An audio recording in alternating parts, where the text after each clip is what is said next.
Bismillahirrahmanirrahim. Assalamualaikum warahmatullahi wabarakatuh. Waalaikumsalam warahmatullahi wabarakatuh. Suara saya jelas terdengar. Ini jelas sekali Pak Ustadz. Jelas ya. Jelas. Ya. Baik. Alhamdulillahi rabbil alamin. Salatan wa salaman ala Rasulillah wa ala alihi wa sahbihi ajma'in. Asyhadu an la ilaha illallah wahdahu la syarikalah wa asyhadu anna Muhammadan abduhu wa rasuluhu alladzi la nabiyya ba'dah. Allahumma anfa'na bima 'allamtana wa 'allimna ma yanfa'una wa zidna ilma. Rabbana zidna ilma warzuqna fahma. Bapak Ibu ikhwatal iman rahimakumullah. Alhamdulillah kita bersyukur pada Allah. Pada kesempatan sore hari ini Allah Subhanahu wa taala mudahkan kita untuk bertemu melalui wasilah Zoom ini. Dan insya Allah sore hari ini kita akan membahas ya ayat-ayat yang terkait dengan ibadah saum, yaitu ayat-ayat yang ada di dalam surat Al-Baqarah mulai dari ayat 183 sampai dengan 187. Insya Allah kita bahas tema ini ya karena sebentar lagi insya Allah pekan depan ya. Kalau berdasarkan hisab itu berdasarkan perhitungan kemungkinan pekan depan hari Sabtu depan kita sudah memasuki bulan Ramadan tahun 1446 Hijriah. Ya. Eh, tapi tentu saja kepastiannya kita menunggu hasil isbat ya hasil penegasan eh, masuknya bulan Ramadan yang insya Allah sidang isbatnya itu diselenggarakan hari Jumat, hari Jumat sore atau hari Jumat maghrib ya pekan depan. Kita berdoa kepada Allah Subhanahu Wa Taala, semoga Allah Subhanahu Wa Taala memberikan keberkahan kepada kita di hari-hari terakhir di bulan Sya'ban ini, dan semoga Allah Subhanahu Wa Taala memberikan kesehatan, umur yang panjang, kemampuan kepada kita untuk sampai kepada bulan Ramadan tahun ini. Amin ya Rabbal Alamin. Allahumma barik lana fi sya'bana wa ballighna Ramadan. Amin. Bapak Ibu ikhwatal iman rahimakumullah, ayat-ayat yang terkait dengan saum itu ada di surat Al-Baqarah ayat 183 sampai dengan 187. Jika berkenan mungkin kita akan mulai kajian kita dengan membaca sama-sama ayat-ayat yang akan kita tadaburi tersebut, yang akan kita renungkan tersebut. Bisa ya Baiklah. Bu ya? Pak Bu ya? Siap. Ustadz. Silakan Ya. dibuka mikrofonnya. Kita akan baca sama-sama. Saya akan mengawali baca. Nanti Bapak Ibu silakan mengikuti. Sebentar Pak Ustadz. Buka itu dulu apa aplikasi karena tulisan yang di layar kecil banget. Kecil ya? Ya, saya pakai HP soalnya. Ah gitu. Sebentar Al-Baqarah. 183, 187. Ya, 18. Atau saya ini aja dulu deh. Saya apa namanya? Saya bagi dua kali ya. Oh, biar kelihatan lebih besar. Ya, oke. Sebentar. Saya bagi dua ayatnya. Apa namanya? Rangkaian ayatnya ya.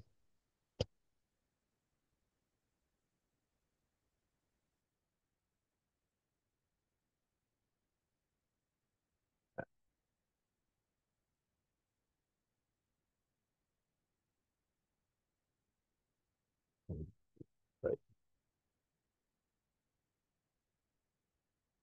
Ya, kayaknya sih udah cukup nih besar. Oke, siap Pak Ustadz. Bentar, saya share dulu. Nah, udah kelihatan lebih besar ya, insya Allah ya. Ya, nah, ini belum bisa. Nah, silakan dibuka mikrofonnya. Kita sama-sama baca ya. A'udzu billahi minasyaitonir rajim. Silakan.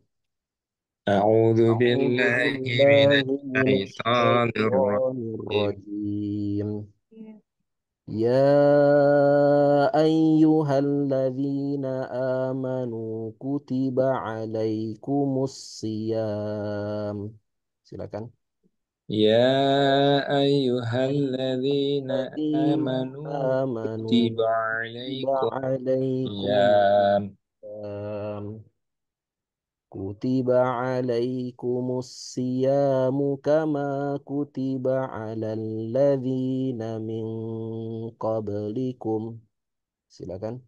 كتب عليكم عليكم الصيام كما الصيام كتب كتب على على الذين الذين من من قبلكم قبلكم لعلكم تتقون. Silakan. لعلكم تتقون Ayyaman ma'dudat. Silakan. أياما معدودات Faman kana minkum maridan aw ala safar. Faman فمن كان kana منكم minkum مريضا maridan aw أو على safar. سفر أو على سفر فعدة من أيام أخر. مريضا أو على على سفر سفر فعدة فعدة من من أيام أيام أخر. أخر وعلى الذين يطيقونه فدية طعام مسكين. Silakan. وعلى الذين يطيقونه فدية ya طعام مسكين. Lanjut ya. ya فمن تطوع خيرا فهو خير له. Silakan.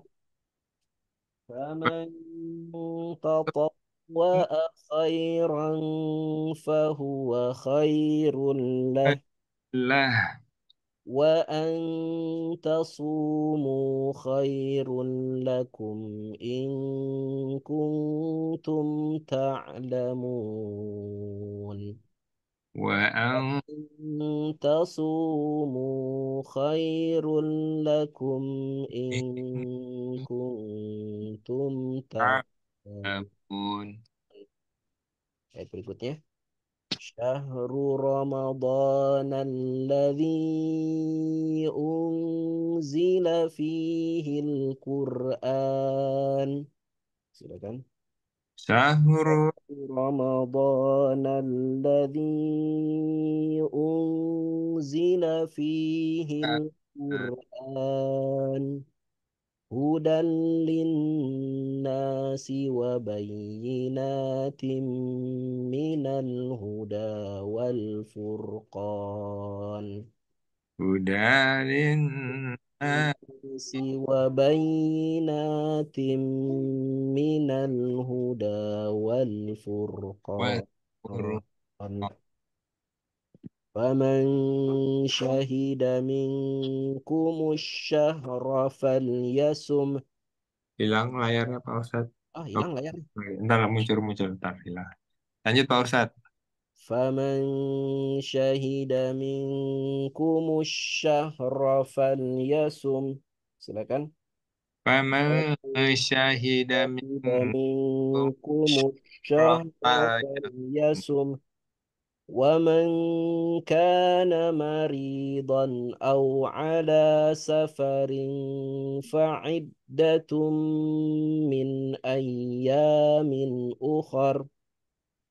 wa ومن kana كان maridan مريضا aw أو ala على safar سفر fa'iddatum min ayamin ukhar يريد الله بكم اليسر ولا يريد بكم العسر yuridu Allah Allahu bikumul yusra yusra wa wa la yuridu bikum bikumul usra. walitukmilul iddah Wa walituk tukamilul iddah ولتكبروا على ما هداكم walitukabbirullaha ala ma hada هداكم ولعلكم تشكرون wala'allakum لكم تشكرون. tashkurun.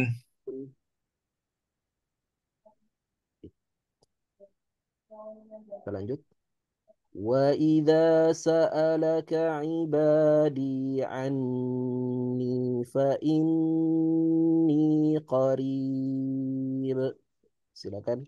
Wa idza وإذا سألك عبادي sa'anni fa inni فإني qarib. قريب أجيب دعوة الداع إذا دعان أجيب Ibu da'wata الداع da'i إذا idza دعان da'an.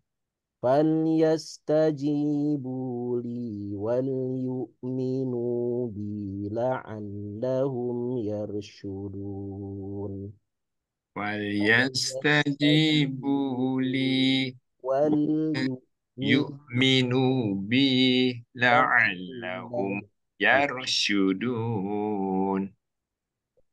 أحل لكم ليلة الصيام الرفث إلى نسائكم.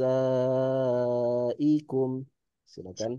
Uhilla أحل lakum لكم laylata siyamir الرفث rafathu ila إلى nisaikum. نسائكم هن لباس لكم وأنتم لباس لهن هن Huna libasul lakum wa وأنتم libasul لباس lahun.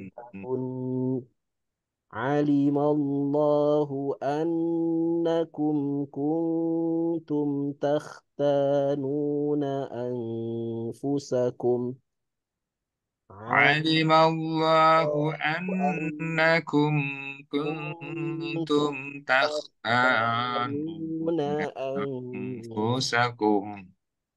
فتاب عليكم وعفى عنكم Fataba فتاب alaikum wa afa عنكم فالآن باشروهن وابتغوا ما كتب الله لكم فالآن باشروهن anfusakum. وابتغوا ما كتب الله لكم Kataballahu lakum.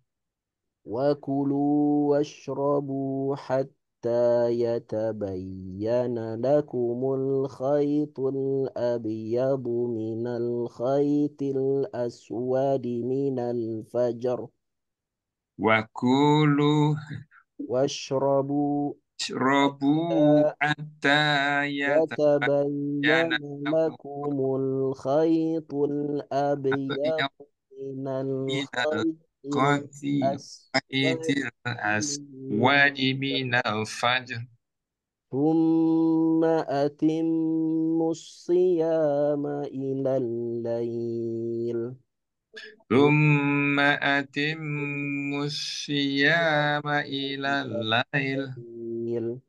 ولا تباشروهن وأنتم عاكفون في المساجد ولا تباشروهن وأنتم وأنتم عاكفون في عاكفون المساجد. تلك حدود الله فلا تقربوها تلك حدود الله تلك حدود الله فلا تقربوها تلك حدود الله فلا تقربوها كذلك يبين الله آياته للناس لعلهم يتقون. كذلك يبين الله آياته للناس لعلهم يتقون. Sadaqallahul azim. Sadaqallahul azim. Sami'na wa ta'na ghufranaka rabbana wa ilaikal masir. Alhamdulillah sudah kita baca sama-sama ya ayat-ayat yang terkait dengan saum, yaitu surat Al-Baqarah ayat 183 sampai dengan 187. Bapak Ibu ikhwatal iman rahimakumullah, ayat-ayat yang terkait dengan saum ini ada di surat Al-Baqarah, dan surat Al-Baqarah ini merupakan salah satu daripada surat Madaniyah. Jadi surat dalam Al-Quran itu ada dua macam. Ada surat-surat Makkiyah dan ada surat-surat Madaniyah. Surat Makkiyah itu adalah surat-surat yang turun di kota Mekah. Uh, Surat-surat yang turun sebelum Nabi hijrah ke kota Madinah. Itu disebutnya surat-surat Makkiyah. Ya. Sedangkan surat-surat Madaniyah adalah surat-surat yang turun sesudah Nabi SAW hijrah ke kota Madinah. Meskipun misalnya surat itu turunnya di kota Mekah. Misalnya ada surat An-Nasr, surat Idza Jaa ya, Idza Jaa Nasrullahi wal Fath. Itu surat turunnya di kota Mekah, tapi disebut sebagai surat Madaniyah. Kenapa? Karena dia turun sesudah Rasulullah hijrah ke kota Madinah. Jadi surat Makkiyah, surat yang turun sebelum Rasulullah hijrah ke kota Madinah. Sedangkan surat Madaniyah, surat-surat yang turun sesudah Rasulullah hijrah ke kota Madinah. Nah, ada perbedaan pembahasan antara surat Makkiyah dengan surat Madaniyah. Kalau surat-surat Makkiyah itu isinya lebih banyak terkait dengan masalah akidah. Ya, terkait dengan masalah akidah. Ya. Kemudian juga isinya terkait dengan kisah. Kisah umat-umat terdahulu. Itu banyak disampaikan di surat Makkiyah. Ya. Iman kepada Allah, iman kepada hari akhir, iman kepada surga, neraka, ya, pembalasan, itu ada di surat-surat Makkiyah. Ya. Kemudian juga kisah-kisah, kisah umat-umat terdahulu, ya, itu ada banyak di surat Makkiyah. Mengapa surat-surat Makkiyah itu isinya terkait dengan hal-hal ini? Ya. Surat-surat Makkiyah ini berfungsi untuk menguatkan jiwa orang beriman sebelum datangnya beban, sebelum datangnya kewajiban yang berat untuk mereka. Jadi sebelum adanya hukum-hukum, hukum pidana, hukum perdata ya, yang nanti turun di surat apa namanya, surat-surat Madaniyah, di Mekah terlebih dahulu dikuatkan dulu keimanannya. Sedangkan surat Madaniyah itu lebih banyak berbicara mengenai hukum, ya, mengenai hukum, ya, ahkam, baik itu terkait dengan hukum secara pribadi, personal, seperti misalnya kewajiban saum, kewajiban zakat, itu kan personal ya, kewajiban haji, maupun hukum muamalah terkait dengan hubungan antara suami dan istri, hubungan antar masyarakat, kemudian hukum pidana, hukum perdata, pembagian waris. Itu banyak dijelaskan di surat-surat Madaniyah. Jadi memang Allah Subhanahu wa taala dengan rahman rahimnya, dengan kasih sayangnya kepada kita, ingin agar umat Islam itu atau umatnya Nabi Shallallahu Alaihi Wasallam itu memiliki fondasi mental yang cukup sebelum datangnya beban kepada mereka. Karenanya kalau kita lihat ya di dalam surat yang di dalam ayat yang terkait dengan puasa ini, Allah Subhanahu wa taala mengawali firman-Nya dengan panggilan kepada orang beriman. Ya ayyuhalladzina amanu. Wahai orang-orang yang beriman. Ini orang-orang yang memang sudah mentadaburi surat-surat Makkiyah. Mereka yang sudah menginternalisasi makna dari surat-surat Makkiyah. Sehingga keimanan mereka kuat. Ketika keimanan mereka sudah kuat, mereka siap untuk mendapatkan beban, mendapatkan kewajiban. Ya, kutiba alaikumusiyam. Barulah kemudian ditetapkan kewajiban. Nah, ini penting untuk kita renungkan ya, bahwa bisa jadi ya ada seseorang itu tidak siap untuk menjalankan kewajiban. Apakah itu melaksanakan sholat, saum, zakat, haji, dan seterusnya. Ya, tidak siap juga untuk menjauhi larangan. Bisa jadi penyebabnya adalah karena imannya memang belum belum siap, belum kuat, belum kokoh. Nah, kalau imannya belum kuat, dia harus banyak-banyak membaca surat-surat Makkiyah. Harus banyak-banyak membaca, mentadaburi, merenungkan ya firman-firman Allah di surat-surat Makkiyah yang banyak bicara tentang akidah. Yang menjadi apa namanya? Panduan kita dalam menjalani kehidupan kita itu sebetulnya siapa, datang dari mana, untuk apa. Ya, visi hidup kita itu dijelaskan secara detail di dalam surat-surat Makkiyah itu. Perjalanan hidup kita ya sampai akhirat kelak itu dijelaskan banyak di surat-surat Makkiyah. Nah, itu harus diinternalisasi sehingga kita siap untuk menerima beban, baik itu kewajiban maupun beban berupa larangan.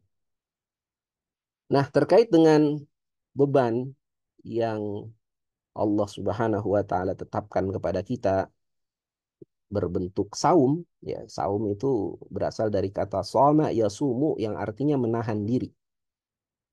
Itu secara bahasa. Secara bahasa soma yasumu itu menahan diri. Secara istilah yang dimaksud dengan saum ya, adalah kewajiban kita untuk menahan diri, tidak makan, tidak minum, tidak berhubungan badan, ya. Menahan diri dari hal-hal yang membatalkan saum, ya, dari mulai terbit fajar sampai terbenam matahari. Secara harfiah saum tadi adalah menahan diri. Dan saum ini sudah diwajibkan sebelum umat Nabi Muhammad SAW mendapatkan kewajiban saum. Jadi kalau kita pelajari tafsir ayat-ayat mengenai saum, kita akan temukan penjelasan para ulama bahwa saum ini disyariatkan melalui 4 tahap. Ya, tahap pertama adalah tahap ketika Allah menjelaskan bahwa saum ini adalah kewajiban bagi umat manusia seluruhnya. Baik itu umat Nabi Muhammad SAW yang merupakan umat Nabi akhir zaman maupun umat nabi-nabi sebelum Nabi Muhammad SAW. Seluruhnya pernah diwajibkan melaksanakan saum. Kemudian yang kedua, Allah Ta'ala menjelaskan bahwa saum yang dilakukan oleh umatnya Nabi Muhammad SAW ini tidak perlu dilakukan setiap hari atau sepanjang hari. Dilakukannya hanya di hari-hari tertentu saja. Tahapan kedua tuh. Kemudian tahapan ketiga, ya, ini hari-hari tertentunya ini maksudnya hari-hari apa? Hari-hari tertentunya ini ya maksudnya adalah 3 hari setiap bulan. Jadi diwajibkan asalnya ya, saum itu diwajibkan 3 hari setiap bulan. Plus hari ke-10 di bulan Muharram.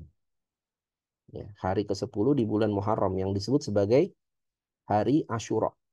Ya, hari Asyura ya, tanggal 10 Muharram ini Ini sudah diwajibkan saum bukan hanya kepada umat Nabi Muhammad SAW, tapi juga umat nabi-nabi yang lain. Kenapa? Karena di tanggal 10 Muharram inilah Allah Subhanahu wa taala banyak menurunkan pertolongan kepada para nabi. Nabi Musa alaihissalam diselamatkan oleh Allah dari kejaran Firaun itu tanggal 10 Muharram. Kemudian Nabi Daud alaihissalam berhasil mengalahkan Jalut itu juga pada tanggal 10 Muharram. Ya, jadi banyak sekali Allah menurunkan pertolongan.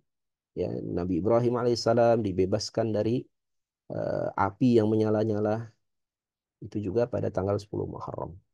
Kemudian Nabi Nabi Yunus alaihissalam, ya, beliau dikeluarkan dari kegelapan ikan Hud, ya, kegelapan ikan paus, katanya ada yang bilang itu ikan paus, ya, tapi Allah alam ikan apa itu, ya.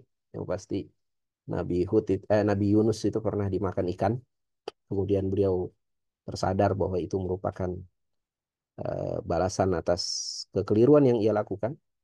Itu juga Allah selamatkan Nabi Yunus pada tanggal 10 Muharram.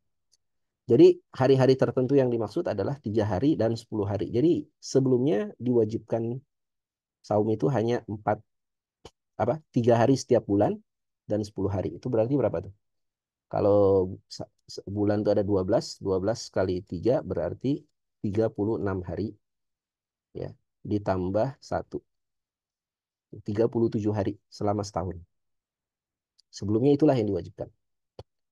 Kemudian tahapan ketiga, diwajibkan saumnya itu hanya di bulan Ramadan bagi umat Nabi Muhammad. Jadi dihapus ini syariat saum 3 hari setiap bulan. Tidak lagi dijadikan kewajiban, tapi menjadi sunnah. Yang mau melakukan boleh, yang tidak juga tidak apa-apa. Tapi diwajibkannya pada bulan Ramadan. Dan pertama kali saum ini diwajibkan di bulan Ramadan itu diwajibkan tanpa sahur. Ya, tanpa sahur. Nanti kita jelaskan. Kemudian yang keempat, saum di bulan Ramadan diwajibkan dengan sahur. Jadi ini ada 4 pentahapan pensyariatan saum bagi umatnya Nabi Muhammad SAW.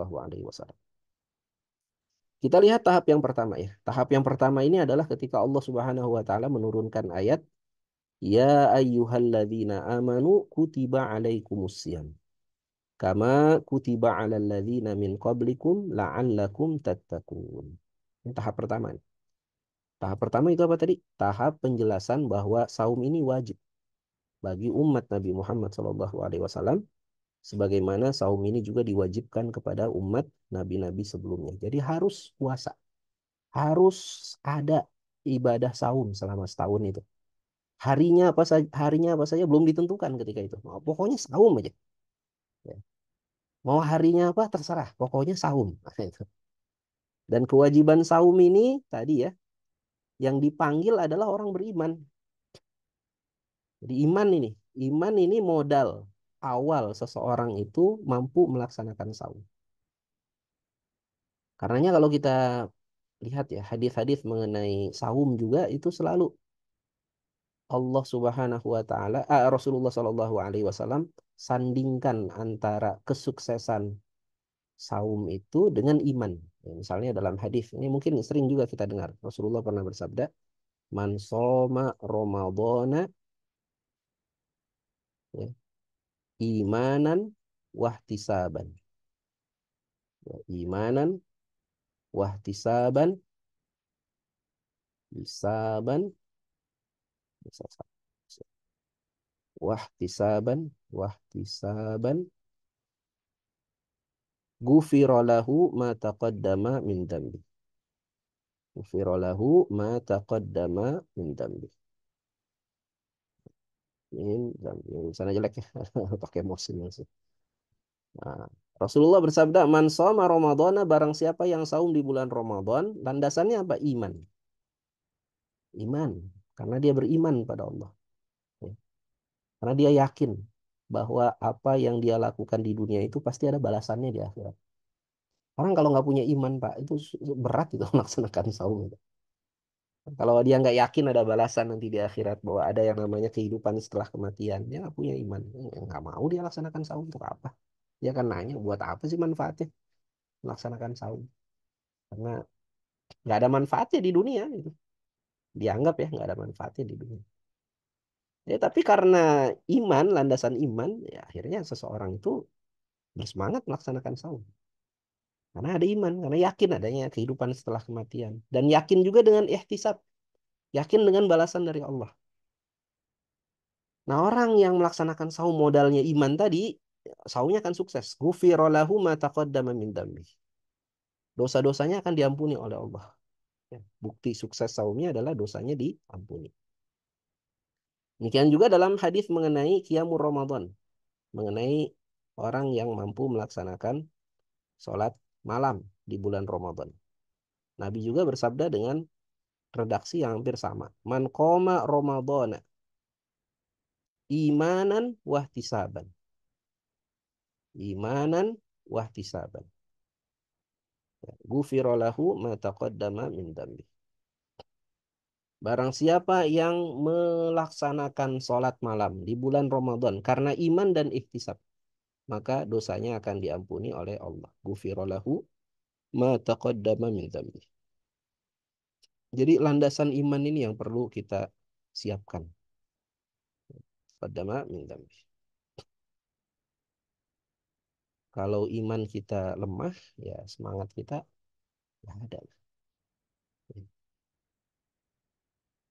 Karenanya menanamkan iman ini penting bagi diri kita, ya keluarga kita, anak-anak kita, cucu kita, keturunan kita. Tanamkan iman. Bahwa kita hidup ini di dunia ini ada tujuannya. Kita hidup di dunia ini bukan sekedar numpang makan, numpang minum gitu. Numpang cari uang gitu. Bukan. Bukan hidup untuk hidup, tidak. Tapi kita hidup ini untuk beribadah. Kita hidup ini ada tujuannya. Kita ini adalah hambanya Allah. Kita ini adalah ya pesuruhnya Allah. Kita ini disuruh hidup di dunia. Disuruh untuk melakukan apa? Disuruh untuk melakukan kebaikan di dunia. Disuruh untuk menjadi khalifah fil ard, menjadi pengatur dunia ini dengan adil, ya, dengan teratur, diurus dunia ini dengan baik. Kita ini hambanya Allah, ya. Punya tujuan, hidup itu punya tujuan. Dan apapun yang kita lakukan di dunia akan diminta pertanggungjawaban di akhirat. Ya. Kenapa di akhirat? Karena di dunia bisa jadi orang salah tapi nggak dimintai pertanggungjawaban. Banyak orang salah tapi nggak dihukum di dunia. Kita nggak akan temukan keadilan sejati itu di dunia. Ya. Keadilan sejati itu di akhirat. Pasti ada keadilan sejati. Betapa banyak orang melakukan kebaikan nggak dihargai di dunia, tapi di akhirat pasti dihargai. Fama ya'mal mithqala dzarratin khairan yarah wa ma ya'mal mithqala dzarratin syarran yarah. Barang siapa yang melakukan kebaikan sebesar biji zarah pasti akan dibalas. Melakukan keburukan sebesar biji zarah juga akan dibalas.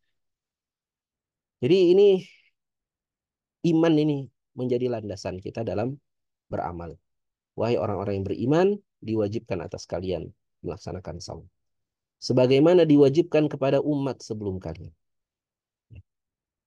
Di sini Allah Subhanahu wa taala ingin jelaskan bahwa Nabi Muhammad sallallahu alaihi wasallam bukan nabi satu-satunya yang pernah Allah turunkan di tengah-tengah manusia. Syariat Islam bukan syariat satu-satunya yang pernah diturunkan. Ya, pernah ada nabi-nabi sebelumnya, sebelum Nabi Muhammad sallallahu alaihi wasallam.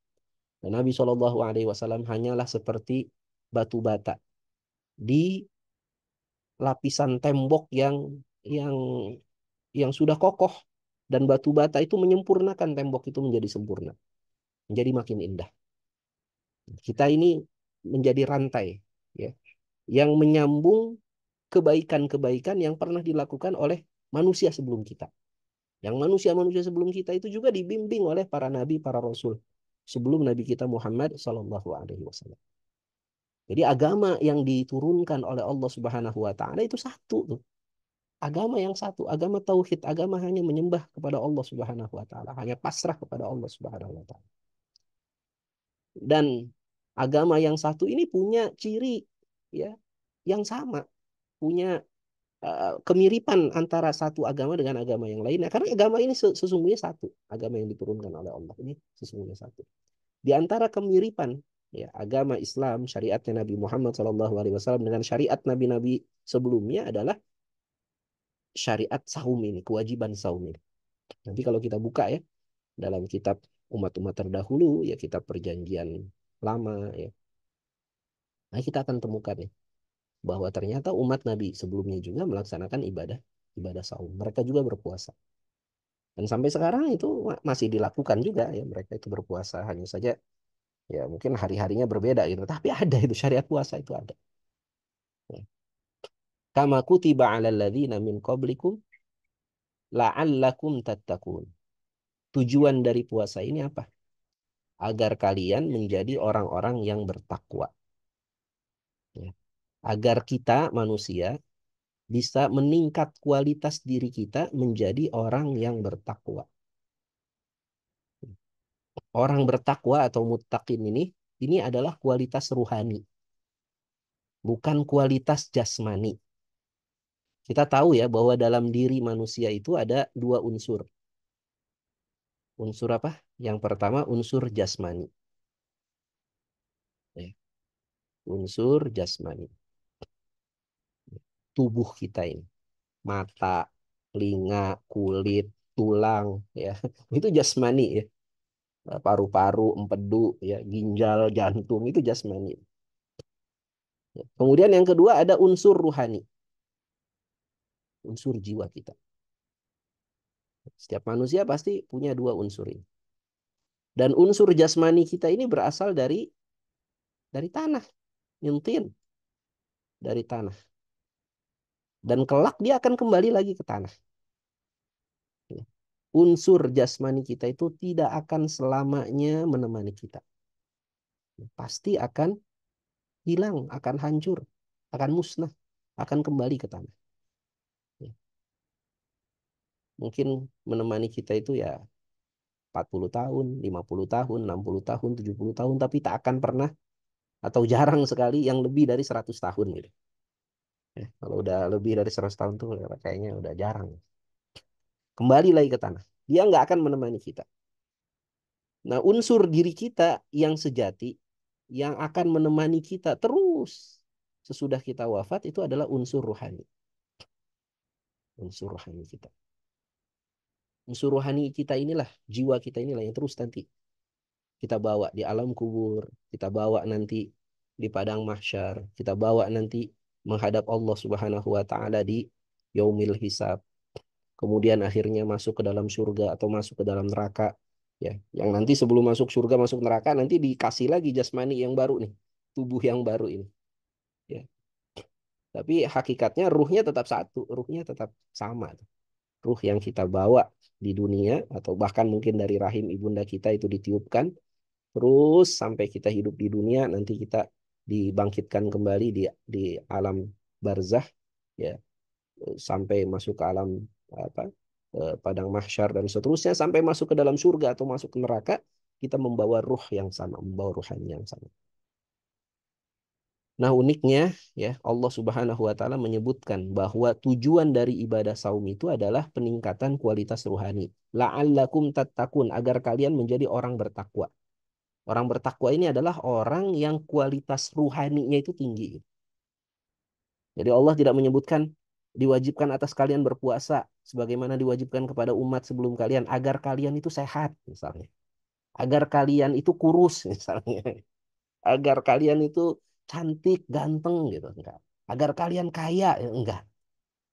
Enggak disebutkan kualitas jasmani sebagai hasil dari ibadah saum kita. Tapi yang disebutkan adalah kualitas apa tadi? Kualitas rohani. Nah, ini jadi perenungan seharusnya bagi kita ya, bahwa Ramadan ini adalah perjalanan ruhaniyah, perjalanan kita untuk mendidik jiwa kita agar menjadi jiwa yang lebih baik lagi, jiwa yang sehat. Ya.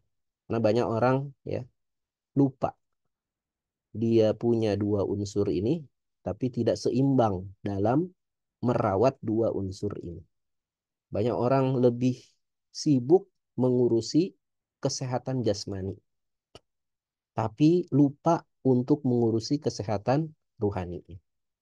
Ya, ruhaninya kering, kerontang, ruhaninya rindu kepada Allah, rindu kepada Tuhan, tapi tidak dia berikan, tidak dia fasilitasi ya kerinduan itu. Ya, banyak orang memperhatikan gizi bagi jasmani, tapi nggak memperhatikan gizi bagi rohani. Nah, ini tentu saja keliru ya. Bukan berarti nggak penting kesehatan jasmani juga penting. Tapi yang jauh lebih penting lagi adalah kesehatan rohani kita. Karena rohani inilah yang nanti akan kita bawa terus setelah kita wafat, terus kita bawa ya sampai kita dikumpulkan ke dalam salah satu kampung keabadian. Apakah itu dimasukkan ke dalam surga atau dimasukkan ke dalam neraka, waliyadzubillah. Jadi ini ayat yang pertama terkait dengan Ramadan, terkait tentang saum. Ini tahap pertamanya. Dijelaskan bahwa saum itu wajib bagi orang beriman sebagaimana diwajibkan kepada orang-orang beriman sebelum kita. Kemudian tahap kedua, Allah Subhanahu wa taala menyebutkan kalau tadi saumnya boleh hari apa saja. Di tahap kedua, Allah Ta'ala menyebutkan hari-hari yang diwajibkan saum itu adalah hari-hari tertentu. Ayyam ma'dudat. Hari-hari tertentu. Enggak semua hari. Tidak sembarang hari. Nah, hari-hari tertentunya itu hari apa saja tadi? 3 hari setiap bulan.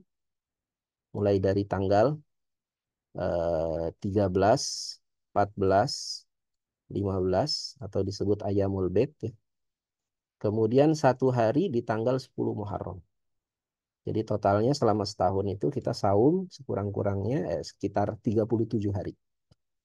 Itu awalnya tuh yang diwajibkan. Faman kana minkum maridhan aw ala safarin fa'iddatu min ayyamin ukhra.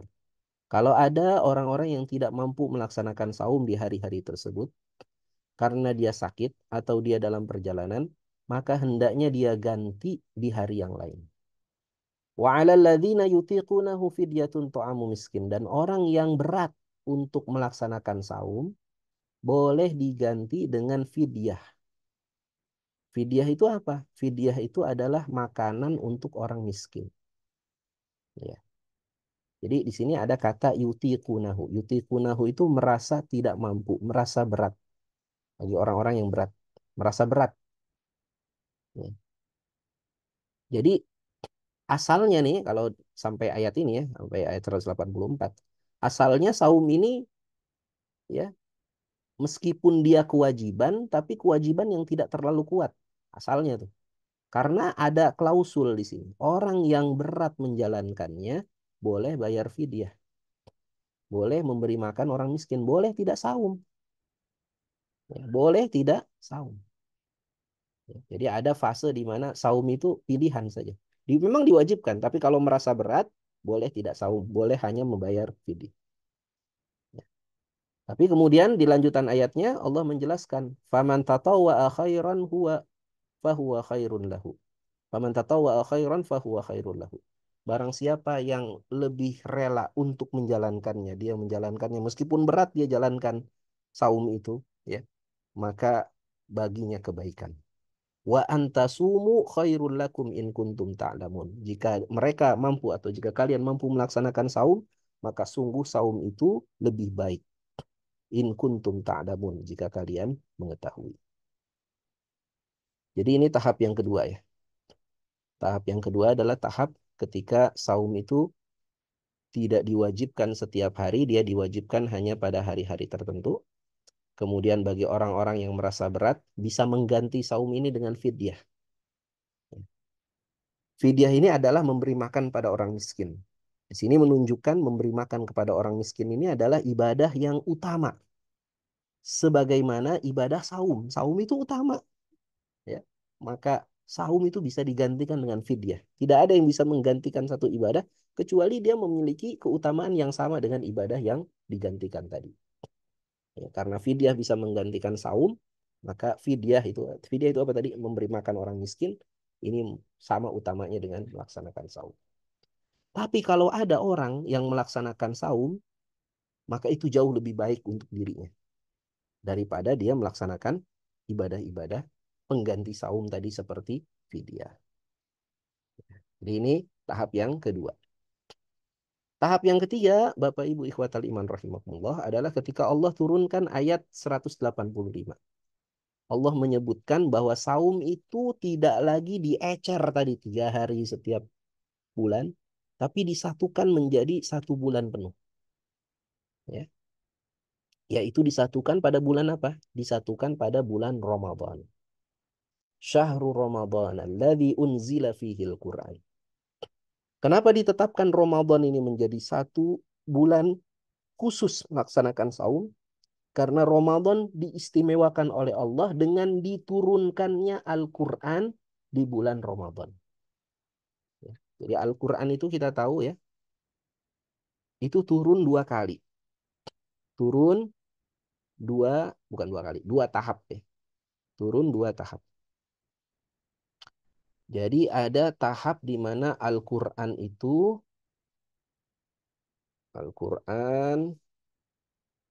turun dua tahap. Tahap pertama secara langsung, secara sekaligus, secara sekaligus. Ya. Jadi Al-Quran turun itu dua tahap. Yang pertama ketika Al-Quran itu turun secara sekaligus.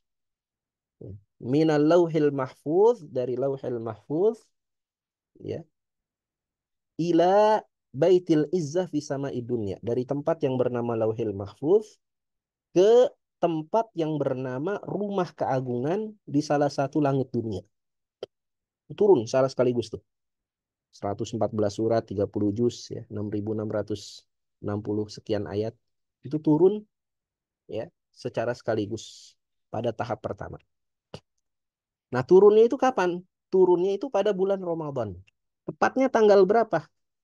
Tepatnya tidak diketahui tanggalnya. Karena Nabi pernah diberitahu tanggalnya turun Al-Quran secara sekaligus, tapi kemudian Nabi dilupakan. Tanggal di mana Al-Quran itu pernah diturunkan secara sekaligus, itulah yang disebut sebagai Lailatul Qadar. Malam Lailatul Qadar. Tanggalnya. Ya, ada yang berpendapat dia terjadi pada tanggal 21, 22, 23, dan seterusnya. Intinya dia di 10 hari terakhir bulan Ramadan kemungkinannya. Kemudian tahap kedua Al-Quran diturunkan, yaitu ketika Al-Quran diturunkan secara berangsur-angsur. Selama 23 tahun. Ya. 13 tahun di kota Makkah dan 10 tahun di kota Madinah.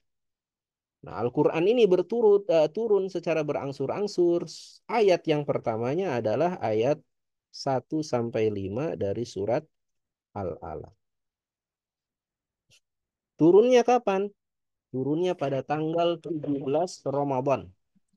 Pada tanggal 17 Ramadan, ya, di tahun 40 ketika di usia Nabi SAW berusia 40 tahun.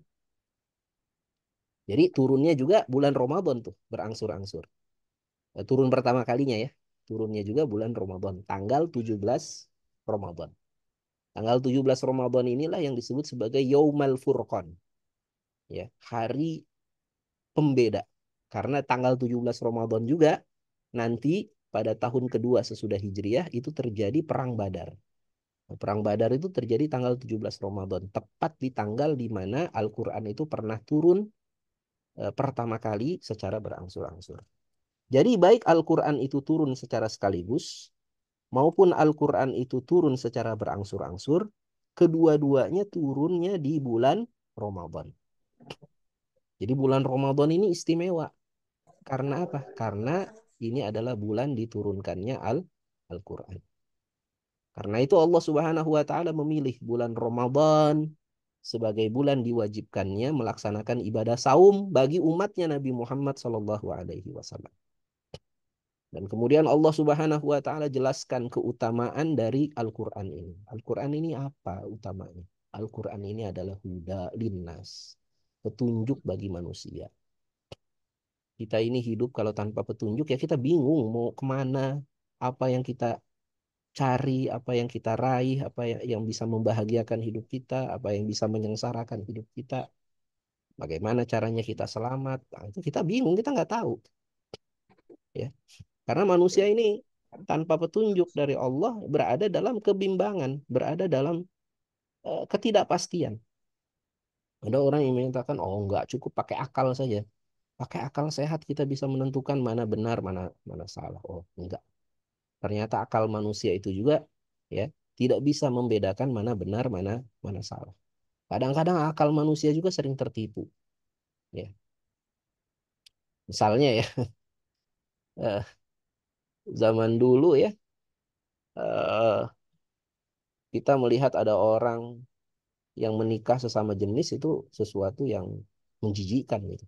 Tapi hari ini di negara-negara Eropa yang katanya mengagungkan akal sehat, mengagungkan hak asasi manusia, akhirnya sudah tidak menjadi sesuatu yang apa, sesuatu yang menjijikkan lagi ketika ada seorang laki menikah juga dengan seorang laki-laki, dianggap sebagai suatu kewajaran. Itu artinya apa? Itu artinya akal itu tidak bisa menentukan mana benar, mana salah, ya. Karena akhirnya akal itu terpengaruh dengan kebudayaan, terpengaruh dengan perasaan, terpengaruh dengan ego manusia. Ya. Kita butuh suatu petunjuk yang bisa memutuskan ini betul-betul benar, ini betul-betul salah.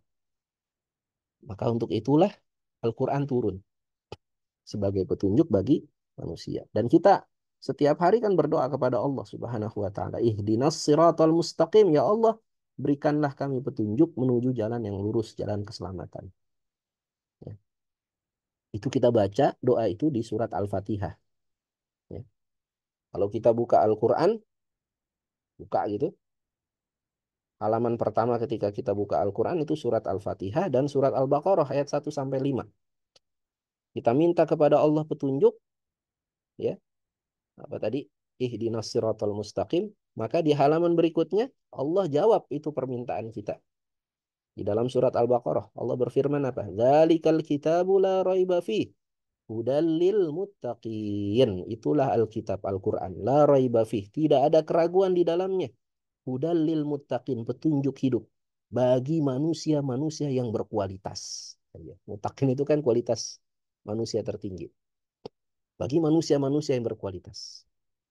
Manusia kalau ingin meningkatkan kualitas dirinya, maka jadikanlah Al-Quran sebagai petunjuk hidupnya. Hudal linnas. Ya. Jadi kita minta kepada Allah petunjuk, Allah langsung jawab tuh. Jawabannya apa? Ada di Quran. Ya. Wabayyinati minal huda, dan juga sebagai penjelas dari petunjuk yang sudah Allah turunkan sebelumnya. Ya, kitab-kitab suci sebelumnya pernah Allah turunkan. Injil, Taurat, dan seterusnya. Wal Furqan, dan juga sebagai pembeda mana hak, mana batil. Mana yang benar, mana yang salah. Ramadan diistimewakan dengan turunnya Al-Quran. Karena itu Ramadan disyariatkan kita saum selama 1 bulan penuh. Faman syahida minkumus syahra fal yasum. Barang siapa yang menyaksikan bulan itu, ya, hadir kehidupannya di bulan itu, maka hendaknya dia saum. Di sini Allah gunakan huruf lam. Lam di sini disebutnya sebagai lamul amri. Lam yang menunjukkan perintah. Allah perintahkan kita saum. Menjadi wajib saum itu. Wa man kana maridhan aw ala safarin fa'iddatum min ayyamin ukhar. Orang yang sakit atau dalam perjalanan, dia tetap wajib saum. Nggak boleh dia tinggalkan saum. Ya. Tapi dia boleh saumnya di bulan yang lain. Di hari yang lain. Dia sakit di bulan Ramadan, tetap dia wajib saum. Saumnya kapan? Di luar bulan Ramadan ketika dia sudah sehat. Dia safar di bulan Ramadan, dia tetap wajib saum. Jadi saum ini nggak boleh ditinggalkan. Dia tetap wajib saum. Saumnya kapan? Saumnya di hari yang lain, di luar bulan Ramadan. Ya, yuridullahu bikumul yusra wala yuridu bikumul usra. Nah, ini syariat Islam itu mudah. Allah tidak menghendaki kesulitan. Allah menghendaki bagi kalian kemudahan. Kemudian walitukmilul iddata walitukabbirullaha ala ma hadakum wa la'allakum tashkurun. Lagi-lagi Allah gunakan lamul amri di sini. Allah perintahkan kepada kita tukmilul iddah, menyempurnakan iddah ini hitungan bulan. Bulan itu bisa 29, bisa 30, bisa 29, bisa 30 hari. Maka ketika kita tahu Ramadan itu 29 hari, sempurnakanlah 29 hari saum. Atau kita tahu Ramadan itu 30 hari, sempurnakanlah saum itu 30 hari. Jangan dikurangi. Jangan kita tahu Ramadan itu 29 hari, kita kurangi, kita saumnya cuma 28 gitu. Kalau kita tahu 30 hari Ramadan, kita kurangi jadi 29 misalnya, nggak boleh. Jadi sempurnakanlah bilangan saum itu. Kemudian Allah perintahkan yang kedua apa? Walitukabbirullah. Sesudah saum ini selesai sempurna selama 1 bulan, bertakbirlah, agungkanlah Allah. Maka ada syariat takbiran tuh ya. Sesudah kita selesai saum. Ya. Mengagungkan nama Allah. Takbiran bukan hanya dengan lisan, tapi juga dengan hati. Kita juga besarkan Allah, agungkan Allah.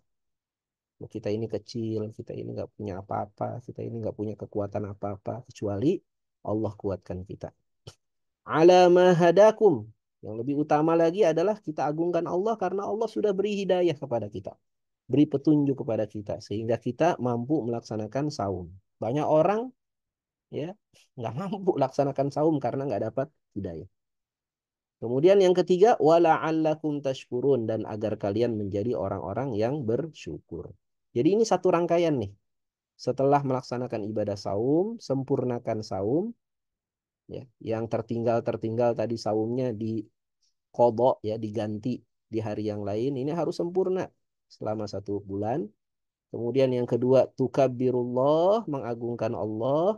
Kemudian yang ketiga bersyukur. Wala'allakum tashkurun. Ini 3 hal yang hendaknya kita laksanakan setelah bulan Ramadan. Saum, takbir, syukur.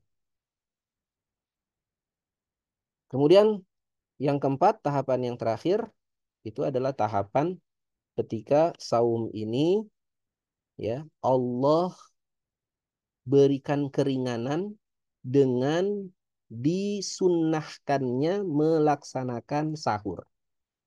Jadi asalnya ya Bapak Ibu sekalian, ketika turun ayat 185, asalnya orang yang orang yang berbuka di waktu maghrib dan kemudian sesudah itu dia tidur, ya maghrib nih, buka dia makan. Kemudian sesudah itu dia tidur, misalnya Ba'da Isya dia tidur. Maka dia tidak boleh makan lagi jika malamnya itu dia bangun. Ya, jadi dia misalnya dia dia saum hari itu, kemudian dia berbuka maghrib, kemudian dia sholat isya, habis isya dia tidur. Waktu maghrib dia cuma makan misalnya cuma makan apa gorengan doang 1 biji gitu dan kemudian minum air seteguk.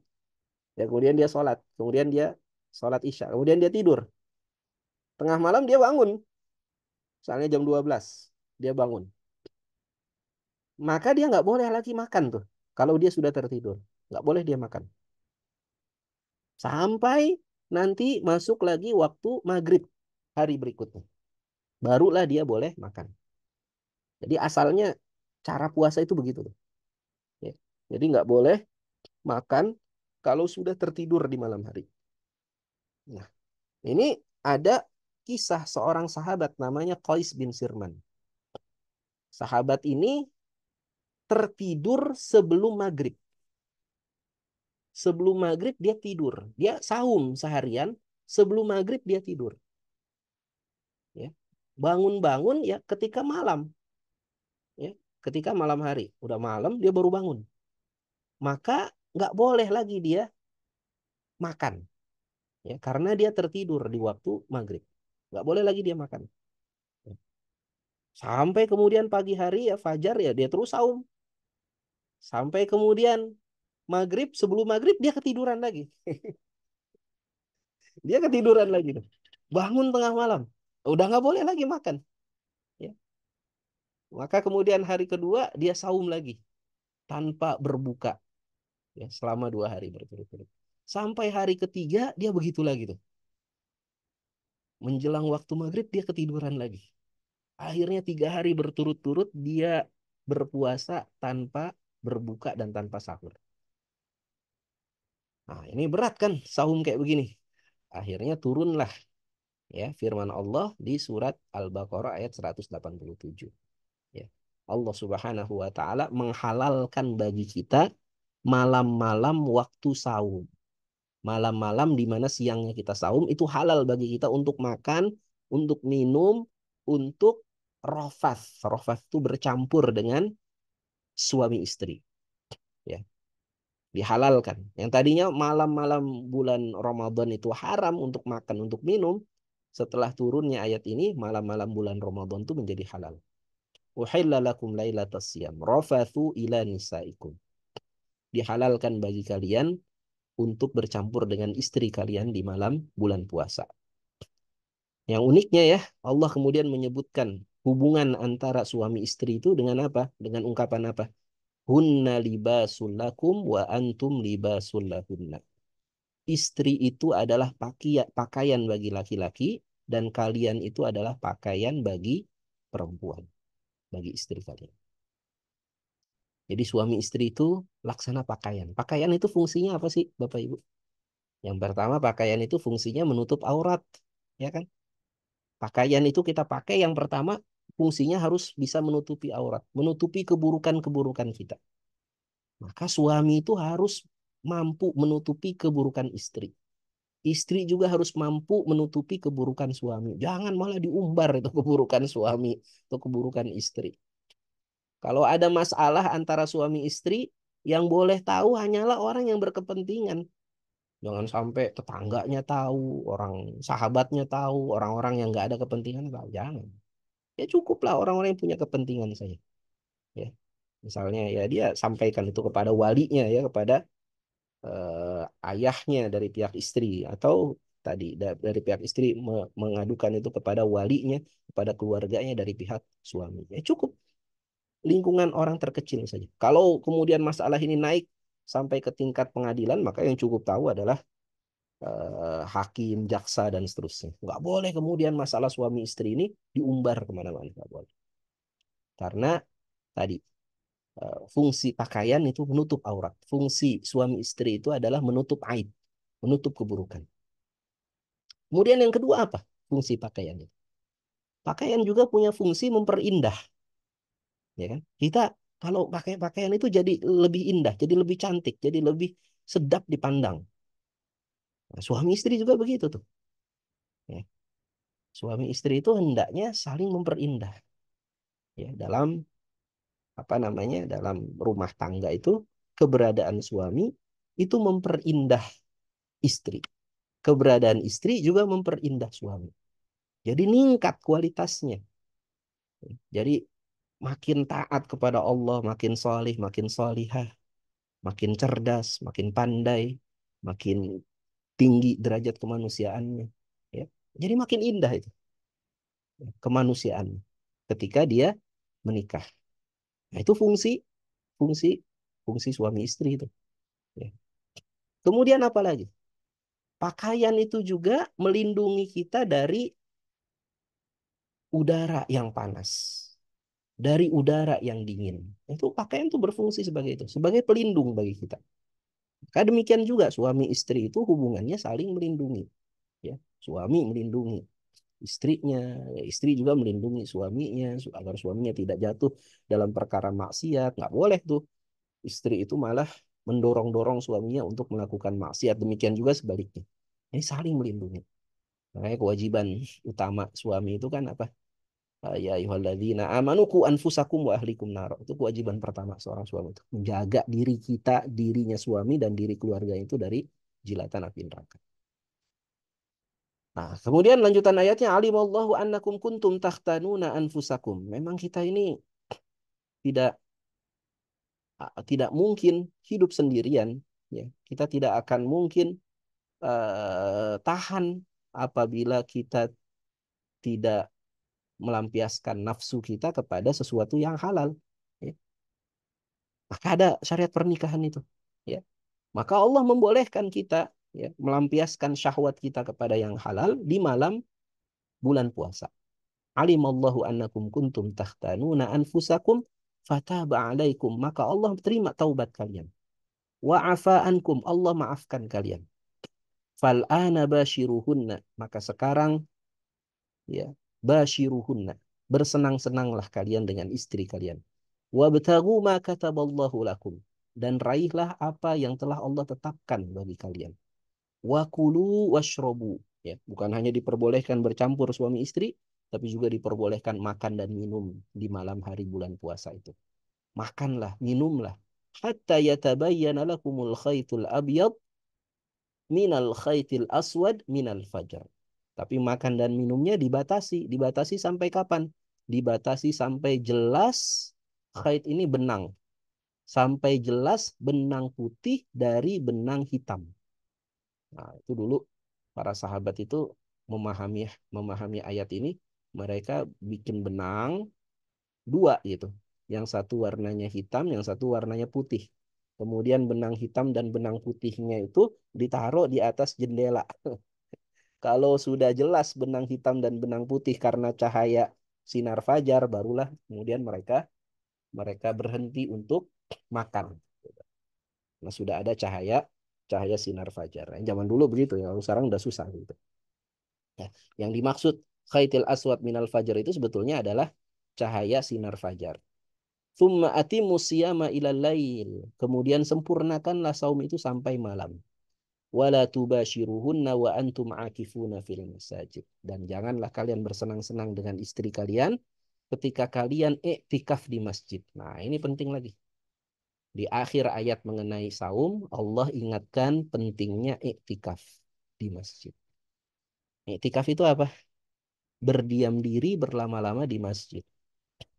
Dan ini disunahkan oleh Nabi Shallallahu Alaihi Wasallam. Nabi itu sering sekali melaksanakan i'tikaf di 10 hari terakhir di bulan Ramadan. Bahkan di tahun terakhir beliau hidup, ya, beliau i'tikaf itu 20 hari. Berlama-lama duduk di masjid selama 20 hari.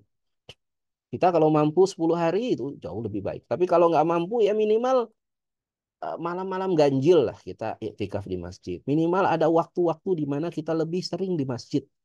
Ya, i'tikaf, berdiam diri, kita baca Quran, kita zikir, kita merenung, tadabbur, ya, merenungkan dosa-dosa kita, beristighfar, mohon ampun pada Allah, banyak-banyak berdoa, ya.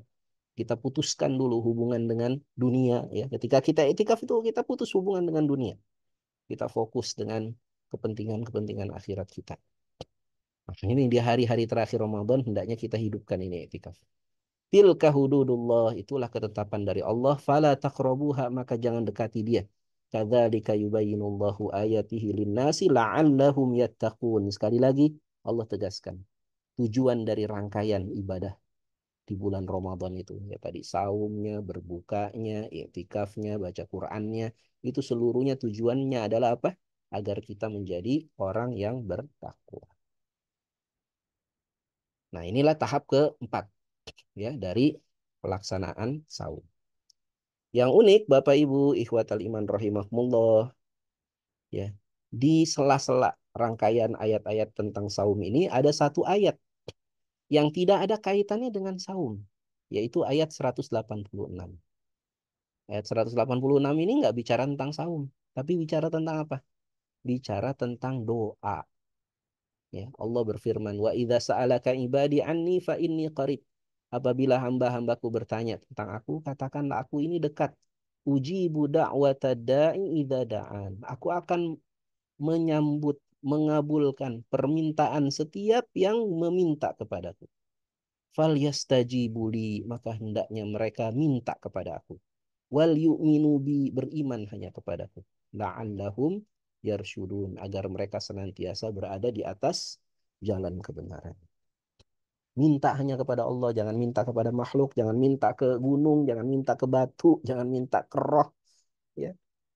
Dan minta kepada makhluk yang mereka bergantung kepada sesuatu. Kita minta kepada Allah yang menjadi tempat ya bergantung segala sesuatu. Allah menjadi tempat segala sesuatu itu meminta, mengharap. Nah, ini juga menjadi petunjuk bagi kita, hendaknya di bulan Ramadan banyak-banyaklah kita berdoa. Ya, karena Allah Subhanahu wa taala sisipkan ayat mengenai doa ini di dalam rangkaian ayat-ayat mengenai saum. Demikian Bapak Ibu ikhwatal iman rahimakumullah ya tadabbur kita terhadap ayat-ayat saum ya, mudah-mudahan bermanfaat. Apabila ada yang mau ditanyakan atau ditambahkan, silakan Pak Udi, mungkin masih ada waktu. Nah, oke. Alhamdulillah Pak Ustadz, kita sudah dapat hal yang beberapa mungkin bagi saya juga baru dengar juga itu tentang sejarahnya. Eh, Dulu tidak boleh, dulu apa wajib, terus seperti ini kemudian berubah, terus bagi ringan gitu ya. Nah, moga-moga ini bisa menambah apa namanya pengetahuan kita bahwa betul-betul Allah memudahkan kaum muslimin ya Pak Ustadz. Syaratnya syarat mudah. Ya, teman-teman ada yang mau tanya? Ini ada satu chat, coba saya cek. Oh, nggak, bukan. Nggak apa-apa. Ini Pak, ada yang teman-teman mau tanya, silahkan langsung ya. Buka mic-nya, tanya. Silahkan, ada yang mau tanya? Nah, untuk mengisi 187 Pak Ustadz, mohon ditayangkan Pak Ustadz. Boleh. Nah, sambil nunggu teman-teman nanti ya ada yang mau tanya, disilahkan ya. Nah, ini Pak Ustadz, mau tanya tentang beritikaf dalam masjid ya Pak Ustadz. Mm-mm. Nah, ini memang konteksnya kan kalau saya pahami sementara ini khusus untuk bulan Ramadan ya Pak Ustadz ya. Mm-mm. Nah, adapun kalau misalnya di luar bulan Ramadan gitu ya, pas lagi puasa gitu, kemudian niat untuk itikaf gitu ya. Nah, ini kalau sedang itikaf eh, keluar dari masjid itu dianggap putus atau masih nyambung Pak Ustadz? Karena misalnya terus ternyata kalau pulang ke rumah gitu, terus mencampuri istri ini kan ada larangannya nih Pak Ustadz. Mm-mm. Nah itu gimana Pak Ustadz ya? Baik. Ya, yang pertama, apakah i'tikaf itu hanya di bulan Ramadan? Maka jawabannya tidak. I'tikaf itu boleh di bulan apa saja, di hari apa saja, di tanggal berapa saja. I'tikaf tadi maknanya apa? Dia berdiam diri di masjid, ya beribadah, fokus beribadah kepada Allah, ya meninggalkan aktivitas dunia. Nah, itu boleh dilakukan ya baik di bulan Ramadan maupun di luar bulan Ramadan. Dan itu nggak ada perdebatan di kalangan para ulama bahwa itikaf itu boleh dilaksanakan di luar bulan Ramadan. Yang jadi perdebatan para ulama adalah apakah iktikaf harus dikaitkan dengan puasa atau tidak? Nah, itu yang jadi perdebatan tuh. Ada ulama yang berpendapat bahwa iktikaf ini harus dikaitkan dengan saum. Bahwa orang kalau mau iktikaf dia harus saum. Gitu. Dia kalau mau iktikaf malam hari maka dia harus saum siang hari. Dia kalau mau iktikaf siang hari ya dia saum juga siang hari itu. Ada yang berpendapat seperti itu. Iktikaf ini dikaitkan dengan saum. Ada lagi yang berpendapat tidak. Ya, iktikaf ini tidak dikaitkan dengan saum. Yang mengkaitkan iktikaf ini dengan saum ya berpatokan atau beralasan dengan dalil yang dilakukan oleh Umar bin Khattab. Umar bin Khattab radhiyallahu anhu dulu pernah nazar ingin iktikaf. Ini iktikafnya iktikaf nazar ya. Dia bernazar ingin iktikaf di Masjid Nabawi selama beberapa hari. Maka dia minta izin kepada Rasulullah. Ya Rasulullah, apakah boleh saya iktikaf di Masjid Nabawi di luar bulan Ramadan selama beberapa hari? Rasulullah bolehkan. Maka Abu Bakar Umar ketika itu iktikaf malam harinya dan siang harinya dia melaksanakan saum. Jadi dia saum dulu tuh siangnya, kemudian malamnya dia iktikaf. Ya. Hadis ini menjadi dalil sebagian ulama bahwa iktikaf itu dikaitkan dengan saum. Jadi kalau mau iktikaf siangnya harus saum. Ya, jangan kemudian malamnya rame masjid gitu itikaf tapi siangnya nggak pada puasa ini nggak nggak nggak boleh ya apalagi bulan Ramadan siangnya wajib saum nah dia siang Ramadan nggak saum kemudian malamnya dia ikut iktikaf karena di masjid ramai ada makanan ada apa segala macam nah, itu nggak boleh tapi ada pula ulama yang berpendapat nggak iktikaf itu tidak dikaitkan dengan saum jadi boleh saja kita niat iktikaf meskipun kita tidak saum. Apakah itu itikaf malam harinya atau itikaf siang harinya. Jadi tadi ya pertanyaan pertama apakah itikaf itu harus hanya dilaksanakan bulan Ramadan? Jawabannya tidak. Boleh dilaksanakan juga di luar bulan Ramadan. Kemudian yang kedua, apakah iktikaf itu batal apabila kita keluar dari masjid? Iya. Kalau kita keluar dari masjid tanpa keperluan yang mendesak. Keperluan yang mendesak itu maksudnya keperluan yang tidak bisa kita tinggalkan. Dan kita harus keluar dari masjid untuk melakukan keperluan itu. Misalnya, buang hajat, buang air kecil, buang air besar. Gak mungkin kita buang air kecil dalam masjid. Kita harus keluar. Nah, itu boleh. Kita keluar dari masjid dan itu tidak membatalkan itikaf kita. Misalnya lagi apa? Di masjid di mana kita itikaf itu tidak disediakan makanan. Kita harus makan, berbuka puasa. Boleh kita keluar sejenak untuk makan, kemudian kita kembali lagi. Misalnya juga, masjid di mana kita beriktikaf ternyata tidak menyelenggarakan sholat Jumat. Maka boleh kita keluar dari masjid untuk melaksanakan sholat Jumat. Ya, ternyata masjidnya bukan masjid jami. Gitu. Kemudian kita balik lagi ke tempat di mana kita melaksanakan iktikaf. Jadi kalau ada keperluan yang memang mendesak yang tidak bisa kita lakukan, kecuali kita harus keluar, boleh keluar. Tapi kalau keperluannya tidak mendesak, ya, seperti tadi, kembali ke rumah, ingin mengunjungi istri, maka ini tidak mendesak ya, nah, itu tidak boleh. Dia akan membatalkan iktikaf kita. Kalau batal iktikafnya berarti apa? Ya sudah, iktikafnya hanya dapat sekian waktu di mana dia menetap. Ya. Jadi iktikaf itu tidak harus sehari semalam, tidak harus 10 hari full. Iktikaf itu boleh sejenak saja, 1 jam saja itu boleh. Atau kurang dari itu juga boleh. Asal kita berniat untuk i'tikaf. Itu dalam mazhab Syafi'iyah seperti itu. Meskipun hanya sejenak, hanya 1 menit, 2 menit, kalau kita niat i'tikaf, maka kita dapat pahala i'tikaf. Tapi pahalanya berapa? Pahalanya satu menit, 2 menit saja tadi. Ya tentu saja beda pahala i'tikaf 1 menit, 2 menit dengan orang yang i'tikaf selama 1 malam atau 1 hari dan seterusnya. Dalam mazhab Syafi'iyah diperbolehkan kita i'tikaf hanya sejenak. Dan itu sah. Tapi kalau dalam mazhab Imam Ahmad bin Hambal itu disyariatkan i'tikaf itu minimal 1 malam. Ya, 1 malam itu berarti mulai dari maghrib sampai subuh itu minimal. Ya. Kalau kurang dari itu tidak dianggap i'tikaf itu dalam mazhab Imam Ahmad.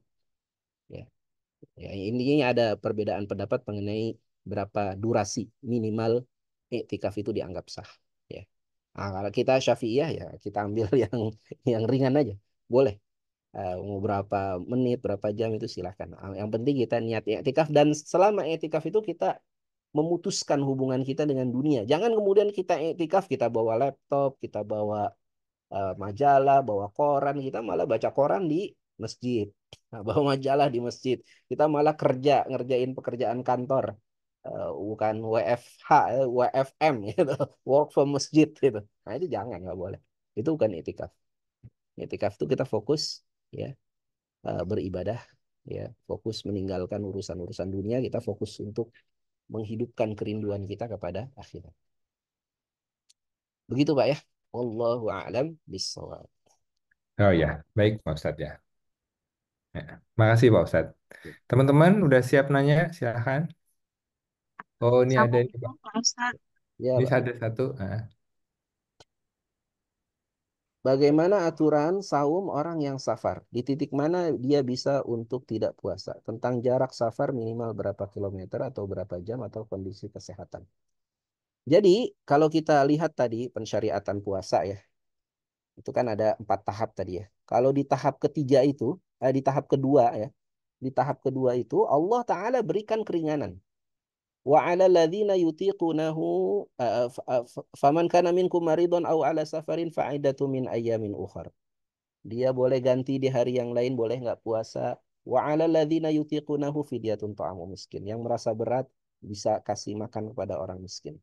Faman tatawwa'a khairan fahuwa khairul lahu. Barang siapa yang merasa tatawu ya merasa apa namanya merasa rela untuk menambah amalnya maka dia tambah amalnya dengan melaksanakan ibadah saum ini di tahap kedua memang seperti itu ada keringanan bagi orang yang sakit bagi orang yang safar itu diringankan boleh berbuka puasa tapi kalau kita perhatikan di tahap ketiga itu ya di tahap ketiga itu ya sesungguhnya Allah Subhanahu wa taala tidak lagi pakai kata yutiqunahu. Tidak lagi pakai kata siapa orang merasa berat. Ya. Tapi Allah gunakan kata waman kana maridon au ala safarin fa'iddatum min ayyamin ukhar. Ya, Allah gunakan ungkapan barang siapa yang betul-betul dia dalam keadaan sakit atau betul-betul dia dalam keadaan safar ya yang itu merepotkan bagi dirinya, fa'iddatu min ayamin ukhar, maka dia boleh ganti ya di hari yang lain. Tidak ada pilihan fidyah tuh. Nggak ada pilihan fidyah. Kalau di ayat sebelumnya itu ada pilihan fidyah. Jadi orang yang safar boleh fidyah, nggak puasa. Tapi kalau di ayat berikutnya ini nggak ada pilihan fidyah. Pilihan fidyah itu hanya bagi orang yang memang sama sekali nggak bisa puasa. Ya, nah ini ayat-ayat yang 185 ini ya kata para ulama ini menunjukkan bahwa sebisa mungkin kita tidak meninggalkan saum. Sebisa mungkin. Meskipun kita dalam keadaan safar, sebisa mungkin kita tidak meninggalkan saum. Meskipun kita dalam keadaan sakit, sebisa mungkin kita tidak meninggalkan saum. Ya. Sampai kemudian kita memang tidak mampu lagi. Oh ini sakitnya parah ini. Nggak bisa kalau saya nggak buka. Ya, ayo, sudah berbuka lah. Ya, tapi kalau sakitnya cuma pusing-pusing doang gitu ya.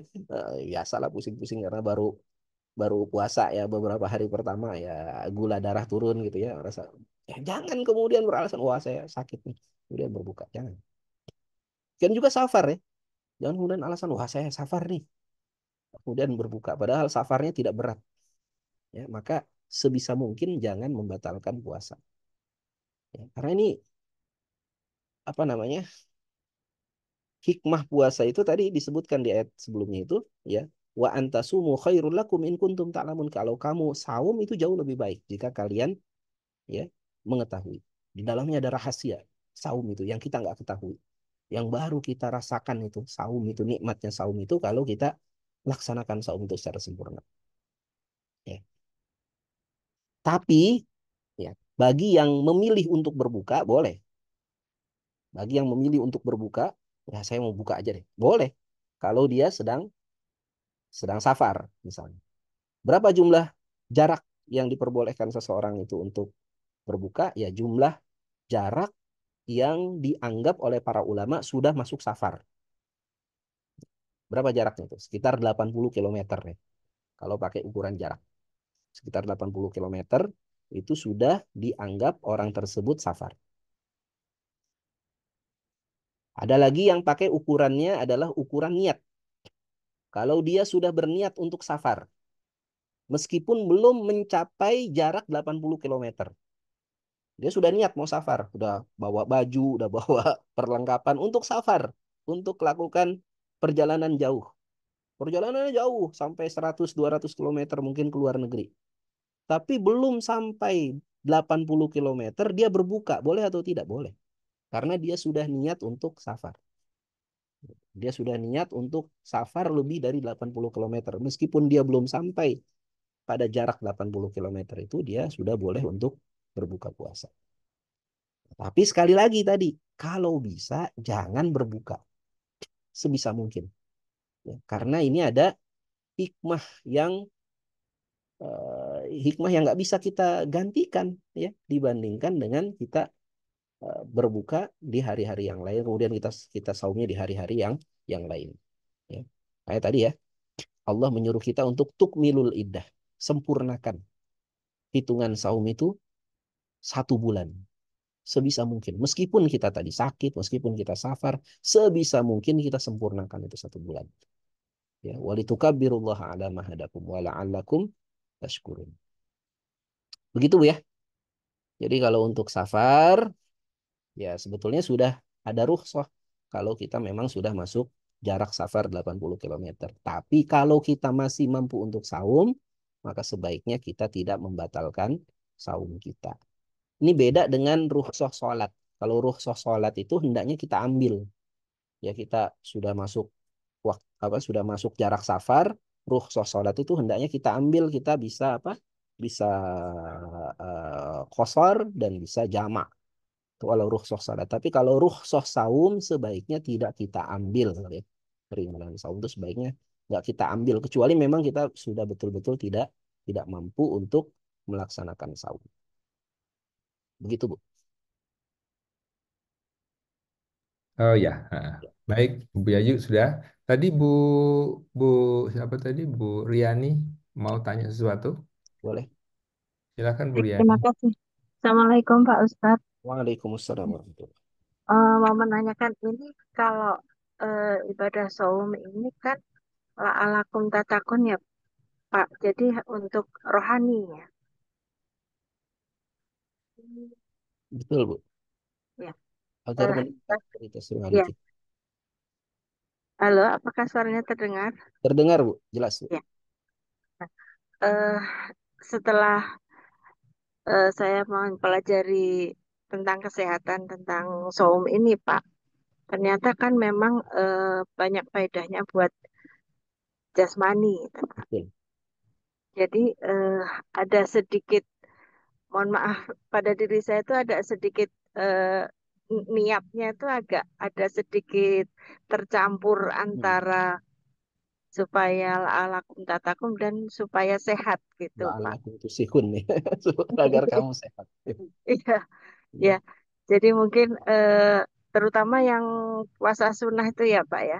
Iya, Jadi iya. ada agak sedikit niatnya agak tercampur gitu. Mungkin bagi saya pribadi mungkin saya harus meluruskan kembali niat niatnya itu. Kalau kalau puasa Ramadan memang niat benar untuk itu. Tapi kalau yang puasa-puasa surah kadang-kadang tercampur niatnya. Dan kadang-kadang saya juga kalau ada pasien-pasien dengan gangguan metabolik, yang diabetes, yang hipertensi itu anjuran saya adalah puasa, Pak. Hmm, hmm.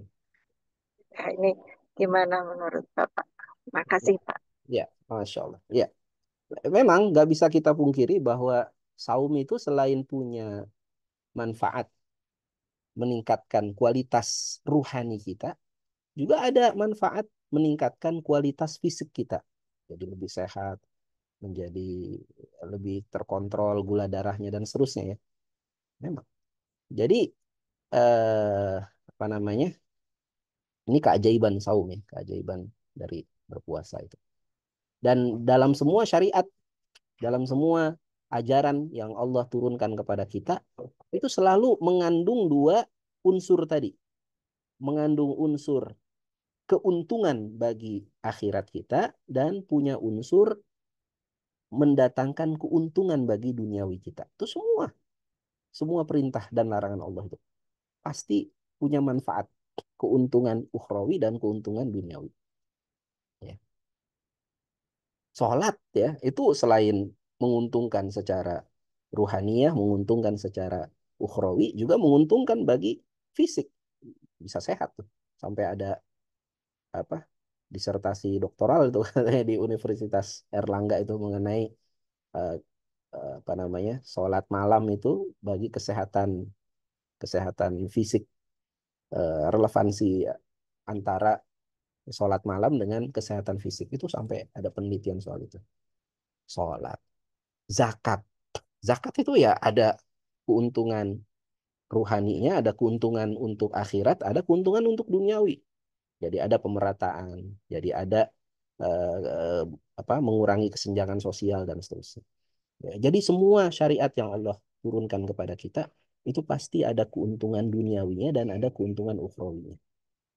Yang keliru adalah apabila seseorang itu berniat hanya untuk meraih keuntungan duniawi dari ibadah yang dia lakukan. Nah, itu yang keliru tuh.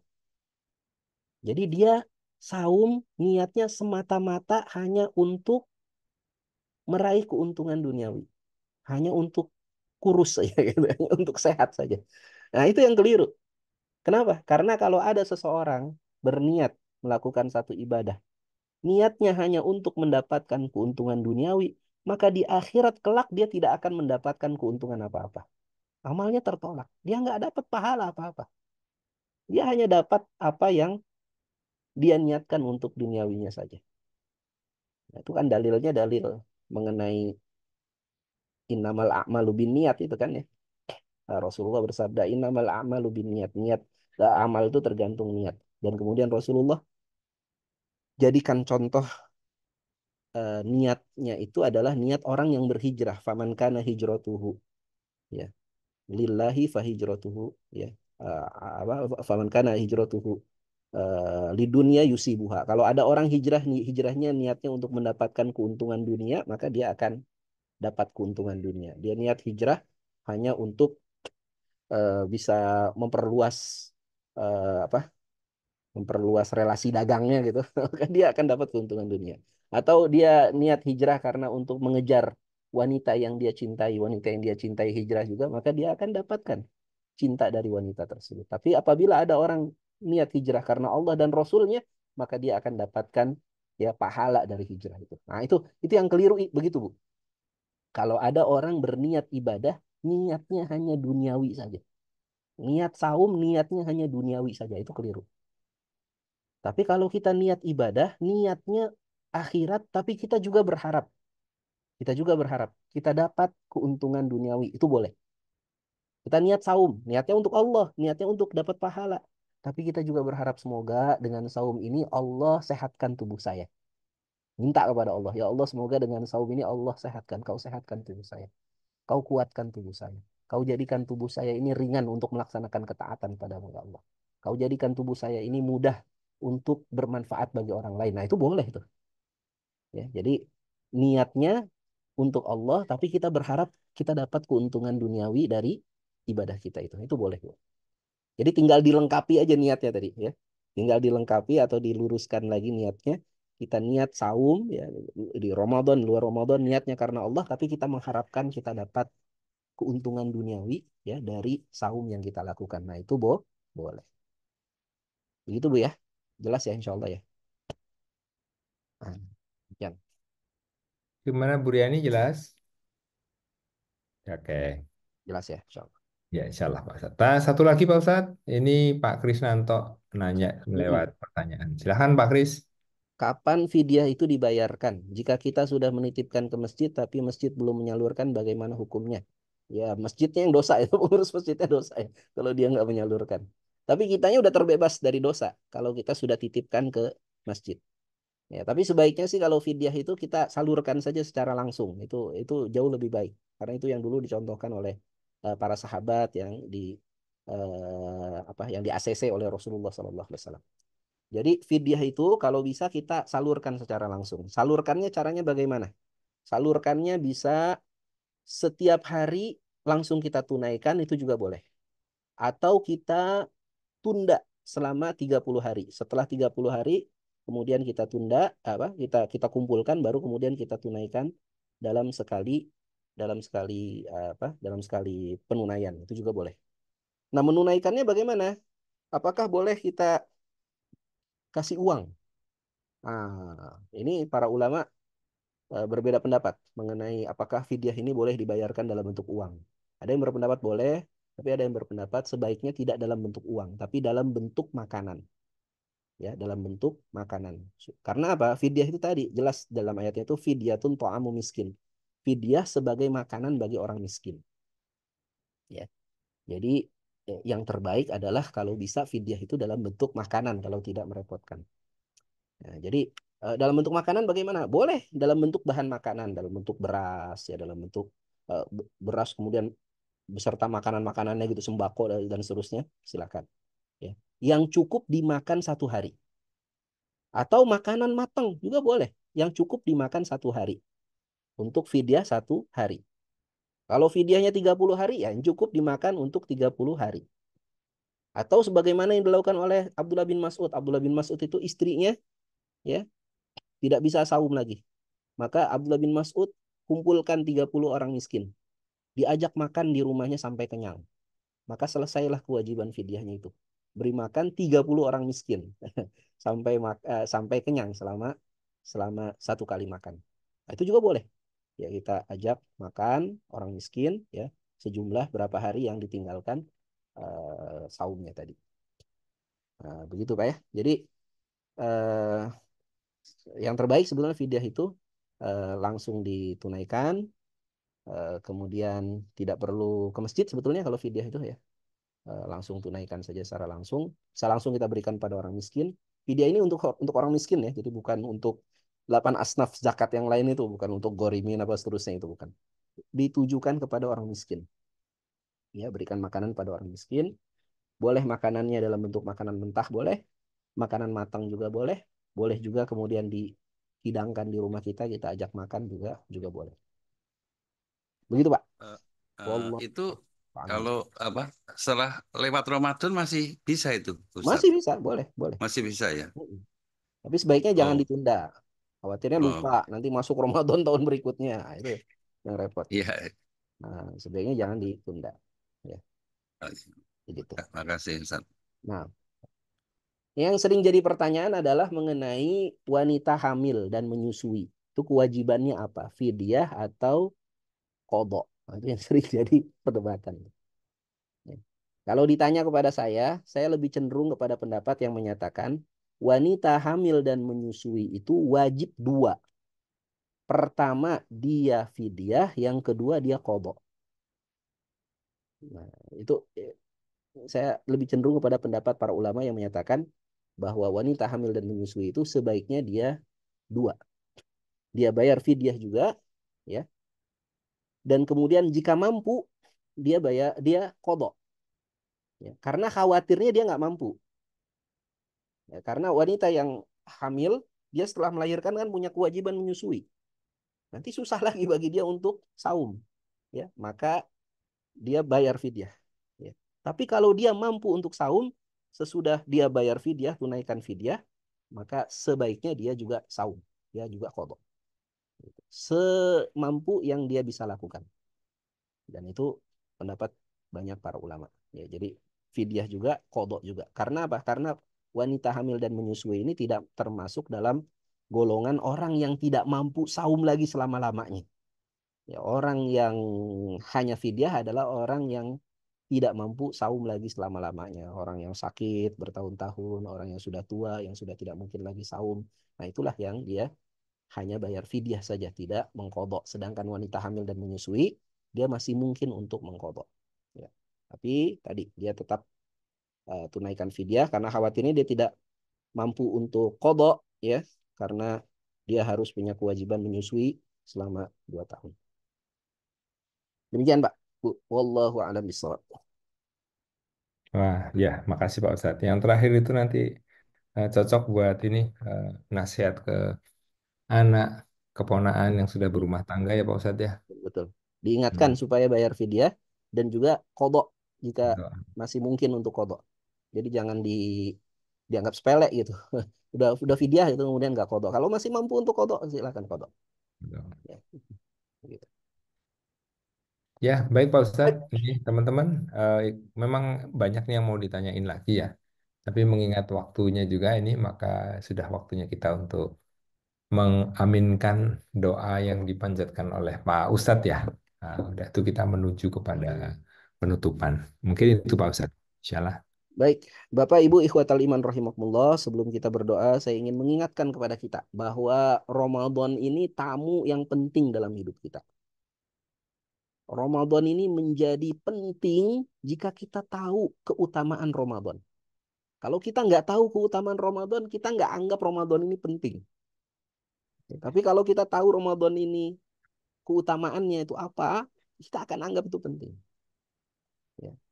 Dan seberapa besar pengenalan kita atas keutamaan sesuatu, ini akan menentukan seberapa besar juga persiapan kita dalam menyambutnya. Contoh, misalnya di kampung kita mau datang bupati misalnya, atau wali kota mau datang ke kampung kita.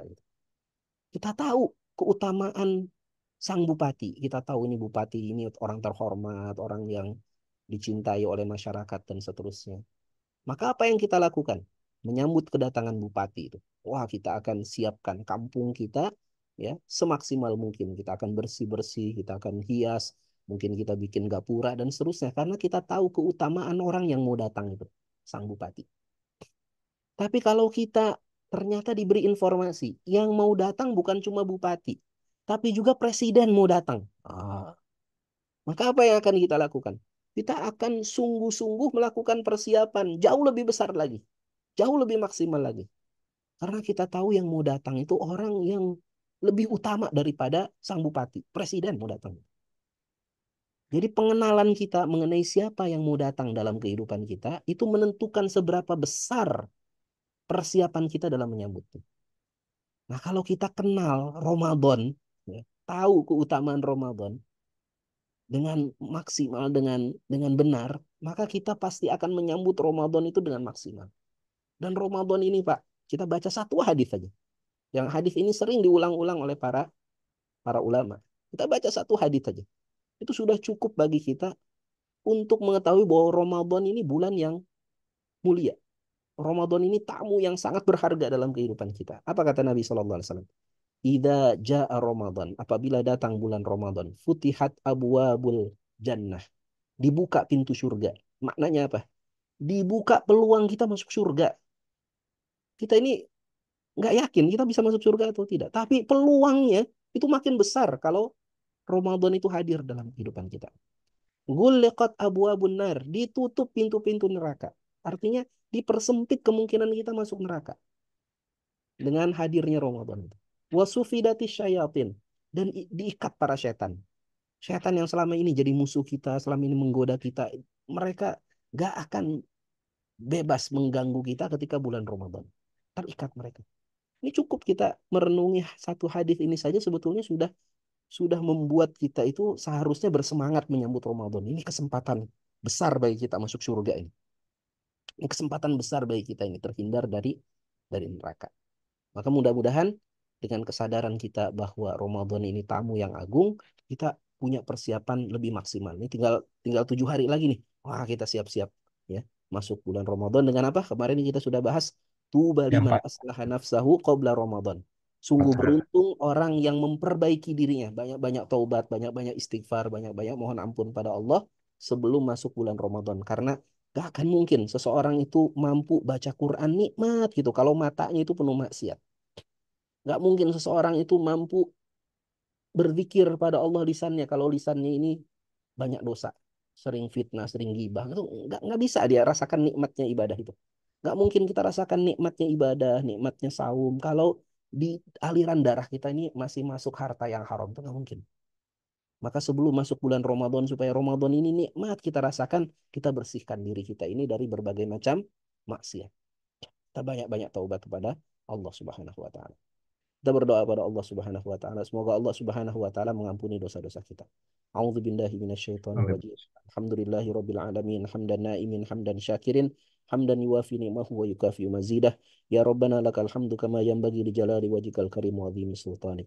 Allahumma ighfir lil muslimina wal muslimat wal mu'minina wal mu'minat al ahya'i minhum wal amwat innaka sami'un qaribun mujibu da'wat ya qadiyal hajat. Allahumma inna nas'aluka salamatan fid din وعافية في الجسد وزيادة في العلم وبركة في الرزق وتوبة قبل الموت ورحمة عند الموت ومغفرة بعد الموت اللهم هون علينا في سكرة الموت والنجاة من النار والأفوى عند الحساب اللهم بارك لنا في شعبان وبلغنا رمضان ya Allah sampaikan usia kami menemui Ramadan ya Allah. Allahumma ja'alna muqimas salah wa min dzurriyyatina. Ya Allah, jadikanlah kami kaum yang mampu menegakkan salat dan juga anak keturunan kami, ya Allah. Amin. Ya Rabbana Rabbal. hab lana min azwajina wa dzurriyyatina qurrata a'yun waj'alna lil muttaqina imama. Allahumma la sahla illa ma ja'altahu sahla wa anta taj'alul huzna in syi'ta sahla. Ya Allah, tidak ada kesulitan yang akan menjadi sulit apabila Engkau telah takdirkan itu menjadi mudah. Maka mudahkanlah seluruh urusan-urusan kami, ya Allah. Ya Amin. Ya Allah, Rabbal. apabila ada di antara kami yang sedang mengalami sakit, ya Allah, maka sembuhkanlah sakit kami, ya Allah. Berikanlah kesabaran pada kami, ya Allah. Apabila ada di antara kami, ya Allah, yang sedang terlilit hutang, ya Allah, maka ringankanlah beban penderitaan hutang kami, ya Allah. Lunaskanlah hutang-hutang kami, ya Allah. Berikanlah kepada kami harta yang halal, yang bersih, yang tayyib, yang barokah, ya Allah. Yang Amin. mampu menjadi modal kami dalam menjalani kehidupan di dunia ini dengan baik, ya Allah.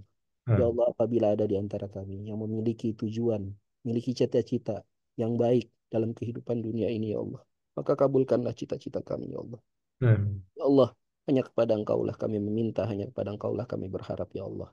La haula wa la quwata illa billah. Subhana rabbika rabbil izzati amma yasifun. Wa salamun alal mursalin. Walhamdulillahi rabbil alamin. Alhamdulillah Rabbil Alamin. أقول قولي هذا وأستغفر الله لي ولكم إنه هو السميع العليم والحمد لله رب العالمين Eh, saya cukupkan dari saya. Mohon maaf apabila ada kekurangan atau kata-kata yang keliru. Saya tutup dengan doa kafaratul majlis. Subhanakallahumma wa bihamdika, asyhadu an la ilaha illa anta, astaghfiruka wa atubu ilaik. Walhamdulillahi rabbil alamin. Assalamualaikum warahmatullahi wabarakatuh. Waalaikumsalam warahmatullahi Jazakallah wabarakatuh. khairan, teman-teman. Jazakumullah khairan ya. Matur Makasih nuwun. teman-teman. Assalamualaikum. Waalaikumsalam warahmatullahi wabarakatuh.